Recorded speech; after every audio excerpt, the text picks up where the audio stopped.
আমার মা বোন সব আছে। আমি আর জীবনে কোনোদিন এই কাম করব না। আমি আর জীবনে কোনোদিন এই কাম যদি করে তাহলে আমার চোখ উড়াই দেবে। এই কাম যদি করে আমার চোখ উড়াই দেবে। আইনের কাছে বর্তমানে বাচ্চারা বলাৎকারের শিকার হচ্ছে এবং শিশুরা ধর্ষণের শিকার হচ্ছে। মনে হচ্ছে এটি সেই আরবের অন্ধকার যুগ। এদের কাছ থেকে নিস্তার পাওয়ার জন্য অবশ্যই একটি কঠোর আইনের প্রয়োজন। যারা বলাৎকার করবে এবং ধর্ষণ করবে তাদের প্রকাশ্যে মৃত্যুদণ্ডের আইনের বিধান করা উচিত। আর কোনো কিছু পাওয়ার নাই। আমি চাই একটা বাচ্চার বিচার মা হয়ে অনুরোধ। ছেলে এই পূর্ব নেতা মাদ্রাসায় পড়ে। আমার ছোট ছেলে আমি পড়তে দিছি। বরিশাল থেকে যে হুজুর আনছে, হুজুরের আইতে আমার মাদ্রাসার বই আমার ছেলের সাথে আকাম করছে। করার পর ওই হুজুরের লাঠি লিয়ে সাইডে ধারে ঘরে আমার পোলারে কইতেছে তোরে মারি গেলাম, তুই যদি তোর বাপ মার দ্বারে যাইয়ে কস। তারপর আমার ছেলে ইন্দে মাদার বিন্ডের দিকে সোজা রাস্তা থেকে বিল দিয়ে গেছে, কিন্তু আমার ছেলের তাও বিলে আগুজ দিয়ে রাখে। তারপর আমার ছেলে বাড়ি যাইয়া আমার মহিদের দ্বারে কইছে আমি আমার ছেলের জন্য 500 টাকার খাওয়ান নিয়ে আমি মাদ্রাসায় আইয়া উনি আমার ওয়াইফে বলতেছে যে এই ঘটনা হয়েছে। আমি আইসে দেই ও লাঠি লিয়ে রাস্তার বাজরায় ঘরে আমার ছেলের যায় না। ঘুরাঘুরা সব ঘুরা ঘুমাইতেছে। আমার দুইটা ছেলে এই মাদ্রাসা পড়তেছে, একটার বয়স 10 বছর, একটার বয়স 6 বছর।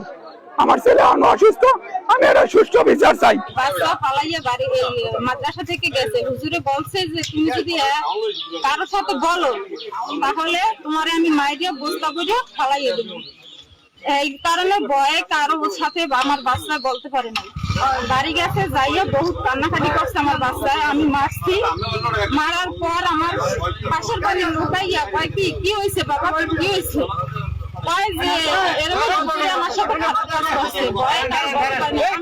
আমার 10 বছরের বাচ্চা সুষ্ঠু বিচার, আর কিছু চাই না।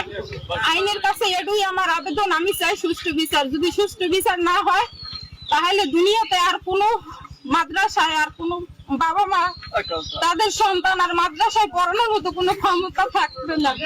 আইনের কাছে আমার আর কোনো কিছু পাওয়ার নাই। আমি চাই একটা বাচ্চার বিচার মা হয়ে অনুরোধ। আমি আর কিছু চাই।